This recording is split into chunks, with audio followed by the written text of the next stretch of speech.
Hello, dear fans, friends, and subscribers of Cricket Happenings. It's your host Ram welcoming you to your daily edition of this cricket show.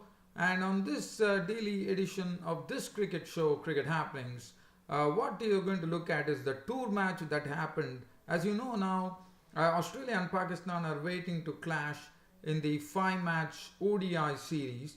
And just before that, there was a warm-up match being played yesterday, which was played between the Cricket Australia team, which is Pakistan, and it was the victors of Pakistan because, as you know, if you look at the team, it's not a victory that Pakistan can be very proud about, but nevertheless, it was a good workout for them just before the ODI series.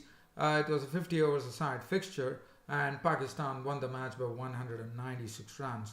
The reason I say that because Cricket Australia 11 did not have any big names at all. I mean, probably a few names are known, like Basisto, I know is a 119 player, and probably TJ Dean for some measure, one could say, and Inglis for some matter, who was the highest scorer yesterday. So other than that, there was not nothing much, but Pakistan won the match. So I will just have a brief look at that. And there was, as you know, it was a big break after the Christmas for all the England players, basically, just after coming back, enjoying the Christmas, enjoying the New Year, and then coming back. And now everything will be shifting over to the one day international series that is going to happen between India and England, and what a series that is going to be. Similarly, like what happened between the Cricket Australia 11 and Pakistan, a similar thing happened here where the India A team were playing an England 11 team, and the India A team definitely had big names. Dhoni was the one who was leading the side, and there were a lot of good names in that as well. But the India A, even though they raised 304 for 5 with Ambati Raidu hitting a century, the England 11 were pretty strong for that, for the India A team, as they were given a target of 305 runs from 50 overs, and England 11 won the match with by 3 wickets, and that will give them a lot of confidence. This happened at the Brabham Stadium in Mumbai. So I'll have again a brief look at it, and then we'll have a look at some some cricket news which is coming in the cricketing world. So let's first get on to the tour match between Cricket Australia and Pakistan. So as far as the cricket Pakistan this match was concerned, which was played at the Allan Border Field in Brisbane, it was Pakistan who actually first took first use of the wicket, and they put up a good score considering that there was a weak bowling attack that Cricket Australia had, and they totted up 334 for 7 of their 50 overs. They decided to open with Asad Shafiq and Shahjil Khan, but that experiment did not really work out, as Asad Shafiq was dismissed early in the piece for 4. Shahjil Khan slammed 62 of 39 deliveries with 11 fours and 1 6. Babar Azam stitched a lot of partnership with a lot of players, but he himself contributed 98 of 113 deliveries with 12 fours. He had partnership with Shoaib Malik, who contributed 49 of 60 deliveries, 4 fours and 1 6.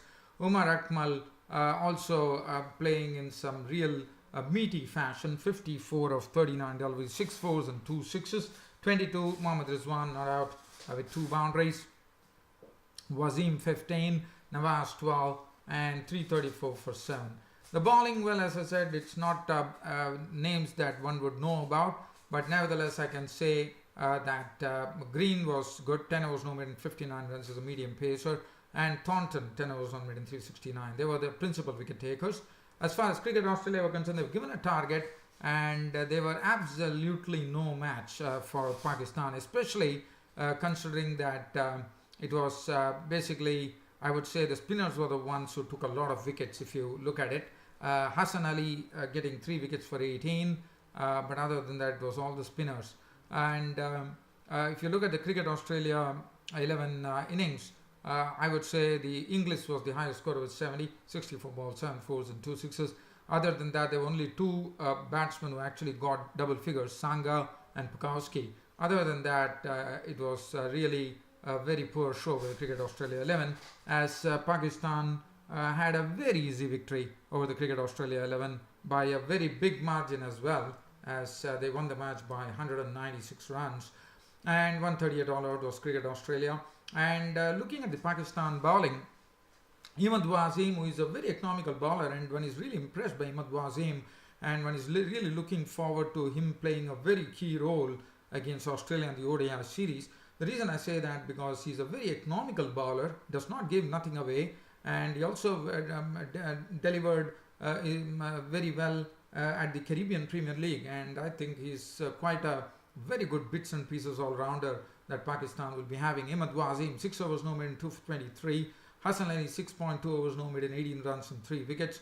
Rahat Ali, 1 for 29. Malik, 2 for 20. Mohammad Nawaz, 1 for 37.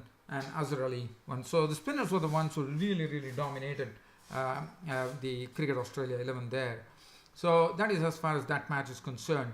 Now, talking about the other match, as I said, England returning after their very good break that they got with the Christmas and the New Year coinciding, and now they are definitely getting ready to a very different style of play, and that is going to be the the ODI series.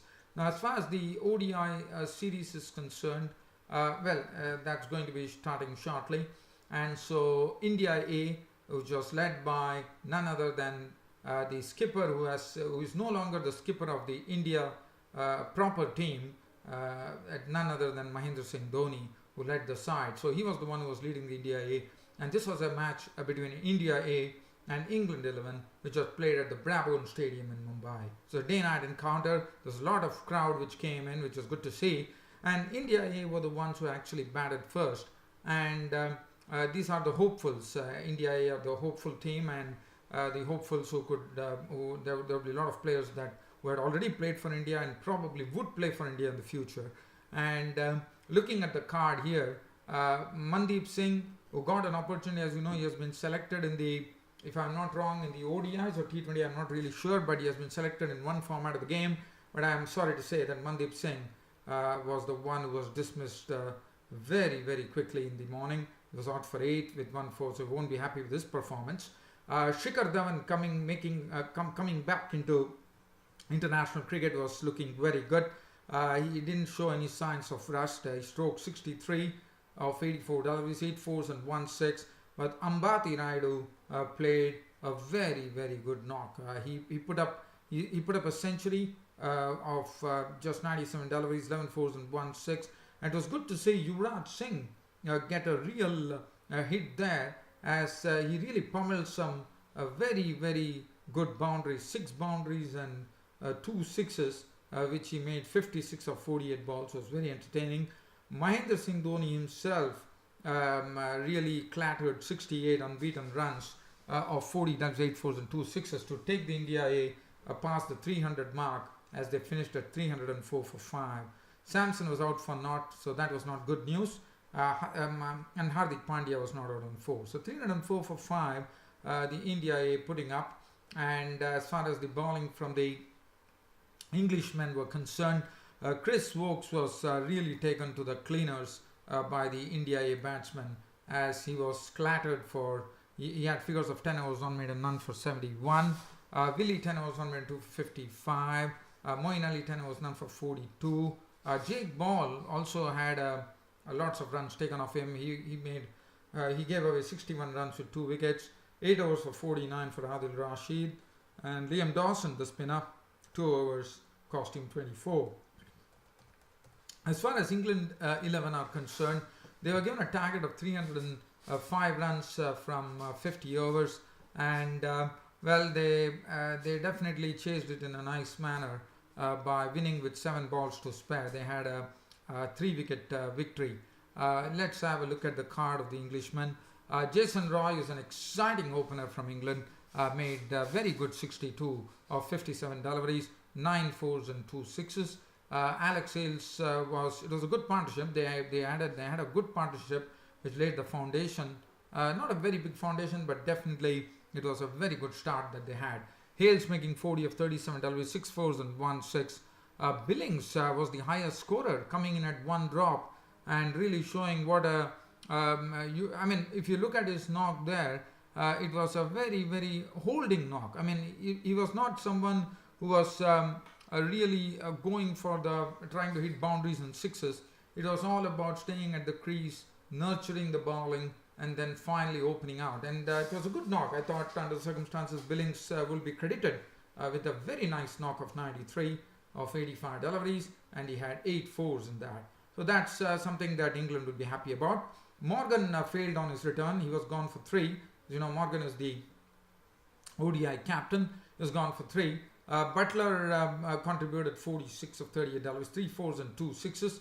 And Liam Dawson, Moeen Ali was dismissed for naught, and Liam Dawson showed some good batting abilities there, as he's been slotted in as an England all-rounder in the team, and he definitely showed that by making 41 of 47 deliveries, 3 fours and 1 6, and in the end it was Vokes and Rashid who completed the formalities by taking the team to victory. So definitely a very good victory for England 11 just before the ODI series starts. But one good thing that the India A team could be very, very happy about was the performance of the Chinaman bowler Kuldeep Yadav. I mean, he was a sort of unknown commodity for England, but considering that, even though he gave runs, he had the cushion of runs to bowl to, but the good thing that he did is he captured 5 wickets in the bargain. So that is something that the Indian team would be happy about, even though they lost the match. 10 overs, 1 maiden, 60 runs, and he picked up 5 wickets. Yuzvendra Chahal, 10 overs, 1 for 56. Yuvraj Singh was costly, 4 overs for 32. Mohit Sharma, 9 overs, none for 58.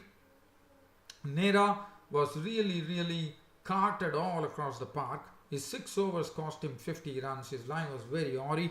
And Hardik Pandya, I thought, did a decent job. 9.5 overs, 1 maiden, 48 runs and 1 wicket. But nevertheless, it is good to see that Kuldeep Yadav bowled well. Even though he gave away runs, he picked up the 5 wickets, which is good to see. So that is as far as that match is concerned. Now let's have a look at some cricket news that's coming along.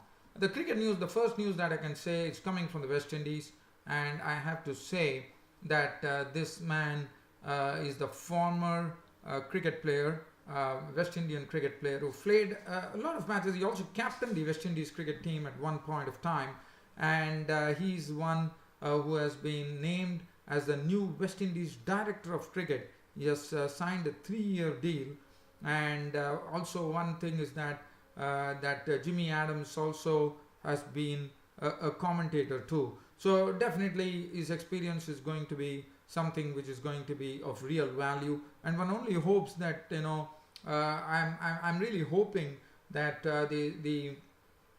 this player who is an all-rounder, I mean he used to bowl too, batting was his predominance, but he also bowled. So Jimmy Adams to me is one I would like to see that the face of West Indies cricket is changed, because right now if you look at the West Indies climate there, in the sense the cricket climate, I mean they are really a lot of big names are not being able to play. A lot of things are happening in West Indies cricket, which is very sad according to me. Dan Sami is out. I feel that Jimmy Adams is the one who has to infuse some real life into this West Indies cricket, because I think there's a lot of talent in the West Indies, and if this talent is not going to be nurtured, I'm afraid to say that West Indies are definitely slowly going to lose their, in the sense their stocks are going to go down.